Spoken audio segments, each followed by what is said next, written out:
दोस्तों मैं आपको आज एक ऐसी मूवी के एक्सप्लेनेशन करने वाला हूं जिसमें एक शख्स का पत्नी अपने हस्बैंड के सामने ही दूसरे मर्द के साथ जिस्मानी संबंध बना रही होती है। ये सब देखते हुए भी उसका पति अपनी पत्नी को छोड़ने के बजाय उसे बेशुमार मोहब्बत कर रहा होता है। तो जानेंगे आगे और भी क्या क्या होते हैं। तो चलिए शुरू करते हैं आज का ये धमाकेदार वीडियो। मूवी की शुरुआत में हम बिक और मेलिंडा नाम की कपल को देखते हैं जो कि अपने फ्रेंड की पार्टी में जा रहा होते हैं। वहाँ पर उस पार्टी में मेलिंडा को जोएल नाम के उसके पुराने दोस्त मिलता है। मेलिंडा उसके साथ डांस करने लगती है, यहाँ तक कि वो उससे चुंबन भी दे देती है। यह सब देखकर बिक के फ्रेंड्स बिक को बोलता है कि देखो तुम्हारी वाइफ किसी दूसरे के साथ मजे कर रहा है, लेकिन बिक अपने फ्रेंड्स के बातों को इग्नोर कर देता है। कुछ देर के बाद जोएल बिक के पास आकर बोलता है कि तुम बहुत ही फ्रैंक किस्म के इंसान हो, तुम अपनी बीवी की पर्सनल लाइफ में दखल अंदाजी नहीं करते हो। यहाँ पर ऑडियंस भी सोचने लगता है कि जोएल ऐसे बोले भी क्यों ना, किसी दूसरे के बीवी के साथ मजा लूटना किसको अच्छा नहीं लगेगा।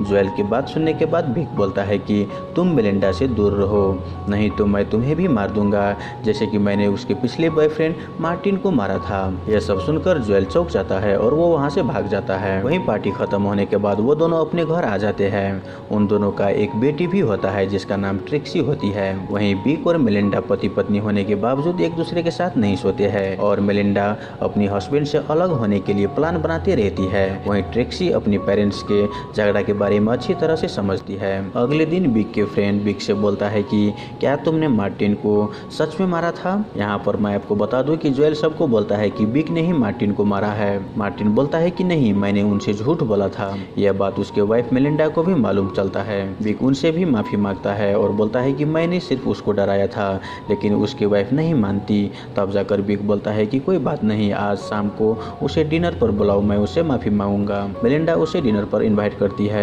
जोएल भी आता है और डिनर करने के बाद मेलिंडा बिक से बोलता है कि तुम ट्रिक्सी के पास चले जाओ और उसको लोरी सुनाओ, मैं आज रात जोएल के साथ बिताऊंगा। बिक अपनी बेटी ट्रिक्सी के पास चला जाता है। ट्रिक्सी अपने डैड से बोलती है कि मुझे जोएल पसंद नहीं है और मुझे ये भी मालूम है कि मॉम दूसरे मर्द के साथ है, मुझे ये सब अच्छा नहीं लगता, मैं आप दोनों को एक साथ देखना चाहता हूँ। वहीं रात को बिक अपनी पत्नी को दूसरे मर्द के साथ देखकर बहुत ही गुस्सा हो जाता है और वो दूसरे रूम जाकर प्लेट गिरा देता है, जिसे सुनकर वो दोनों घर से बाहर आ जाता है। वहाँ पर बिक जोएल से बोलता है कि मैं तुमसे माफी मांगने वाला नहीं हूँ, मैंने मार्टिन को सर में हथौड़ा पीट पीट कर मारा था और शायद अब तुम्हारी बारी है। जिसे सुनकर जोएल वहाँ से रघुचक्कर हो जाता है। यहाँ पर हमें ये पता चलता है कि बिक अपने वाइफ से बहुत ही प्यार कर रहा होता है, लेकिन मेलिंडा अपने पति के सिवा और भी बहुत पुरुषों से संबंध बनाती रहती है।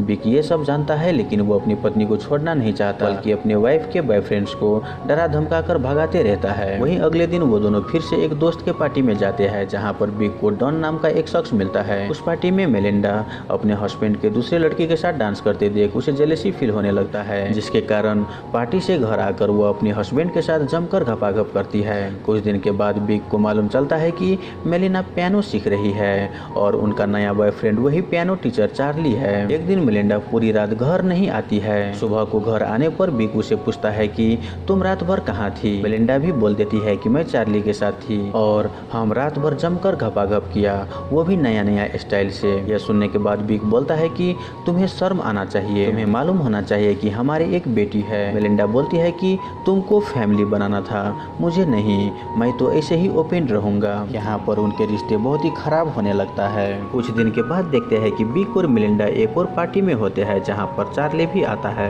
मेलिंडा उस पार्टी में चार्ली को पियानो बजाने के लिए रिक्वेस्ट करती है। रिक्वेस्ट करने के बाद चार्ली भी पियानो बजाने लगता है और सब लोग एंजॉय करने लगते हैं। अब रात को बिक मेलिंडा को ढूंढ रहा होते हैं। वो देखते हैं कि मेलिंडा और चार्ली स्विमिंग पूल में मस्ती कर रहे होते हैं, जिसे देखकर बिक का दिमाग खराब हो जाता है।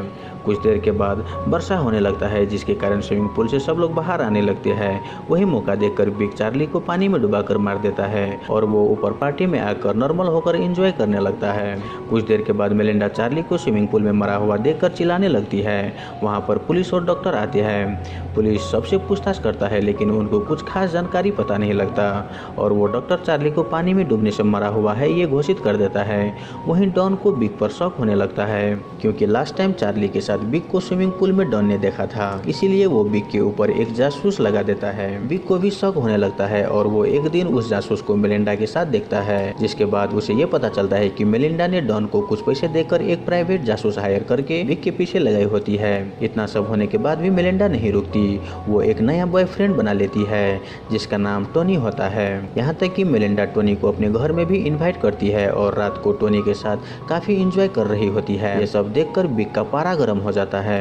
वही मेलिंडा टोनी के साथ ब्राजील भागने के लिए प्लान बना रही होती है, लेकिन ये सब बिग को मालूम चल जाता है। एक दिन टोनी को रेस्टोरेंट से निकलता देख वो उसको अपनी कार में बैठा लेता है, ये बोलकर कि मेलिंडा एक नया प्लॉट पास ही में खरीदी है, चलो मैं तुमको दिखाता हूँ। बिग टोनी को बीच जंगल में ले जाता है और उसे पहाड़ से धक्का दे देता है, जिसके कारण वो मर जाता है। बिग टोनी के पर्स लेकर उसके शरीर में बड़ा सा पत्थर रखकर पानी में डुबा देता है और वो घर आकर आराम से रहने लगता है। कुछ दिन बीत जाने के बाद मेलिंडा जंगल में पिकनिक मनाने के लिए जिद करने लगती है। बिग मेलिंडा को मना नहीं कर पाता और वो पिकनिक के लिए अपनी फैमिली के साथ चले जाता है। वहाँ पर वो लोग एंजॉय करने लगता है। बिग अपनी वाइफ को अपने द्वारा लिया गया पिक्चर्स दिखाता है। मेलिंडा ये सब देखकर बहुत ही खुश हो जाती है।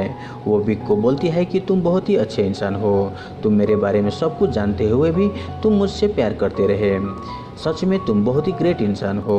यह बोलकर वो भावुक हो जाती है। वहीं बिग अपनी बेटी ट्रेक्सी को नदी किनारे जाते देख वो उसे रोकने के लिए जाता है। वहाँ पर वो देखता है कि टोनी के बॉडी पानी में तैर रहा है। बिग मेलिंडा को देखने से पहले वो जल्दी से आकर मेलिंडा और अपनी बेटी को लेकर वहाँ से जाने लगता है। रास्ते में मेलिंडा बोलती है कि मेरी दुपट्टा वहीं पर छूट गया है। बिग बोलता है कि कोई बात नहीं, मैं कल ला दूंगा। अगले दिन बिग साइकिल से जाकर किसी को देखने से पहले ही टोनी के बॉडी को पानी में डुबाने लगता है कि तभी वहाँ पर डॉन आ जाता है और ये सब देख लेता है। ये सब देखने के बाद डॉन जल्दी जल्दी कार लेकर जाने लगता है। वहीं बिग भी साइकिल से उसका पीछा करने लगता है। बिग शॉर्टकट लेकर डॉन के कार के आगे आ जाता है, जिसे देखकर वो अपना कंट्रोल खो देता है और वो एक चट्टान में ठोक देता है, जिसकी वजह से डॉन का मौत वहीं पर हो जाता है। वहीं दूसरी तरफ मेलिंडा बिग को ढूंढते ढूंढते उसके रूम में चले जाती है। वहाँ पर उसे टोनी का पर्स मिलता है। मेलिंडा टोनी के पर्स देखकर वो समझ जाती है कि बिग ने उसे भी ठिकाना लगा चुका है। वो जल्दी जल्दी ट्रिक्सी और अपनी सामान पैक करने लगती है। दरअसल मेलिंडा अपने साथ ट्रिक्सी को भी ले जाना चाहती थी। वहीं ट्रिक्सी सामान को पैक करते देख वो सामान को पानी में फेंकने लगती है, ये बोलते हुए कि मुझे डैड के साथ रहना पसंद है। ट्रिक्सी को ऐसा करता देख वो सोच में पड़ जाती है। वो सोचने लगती है कि बिग मेरे सारे बुरे व्यवहार को सहते हुए भी अपनी फैमिली को बचाना चाहता है और एक मैं हूँ कि इतना प्यार करने वाला पति को छोड़ने का सोच रही हूँ। बिग अपने फैमिली को बचाने के लिए क्या क्या नहीं कर रहा है। कुछ देर सोचने के बाद मेलिंडा अपना मन बदल लेती है और वो अपने पास हुए टोनी के सारे डॉक्यूमेंट्स को जला देती है। कुछ देर के बाद बिग आता है और ट्रिक्सी के साथ खेलने लगता है। वहीं मेलिंडा भी कहीं न जाकर बिग के साथ हंसी खुशी रहने लगती है और इसी के साथ ये मूवी यहीं पर खत्म हो जाता है। तो दोस्तों आई होप आपको ये मूवी एक्सप्रेशन वाला वीडियो अच्छा लगा हो। अगर आपको वीडियो अच्छा लगे तो वीडियो को लाइक करके हमारे यूट्यूब चैनल को सब्सक्राइब जरूर कर ले। धन्यवाद।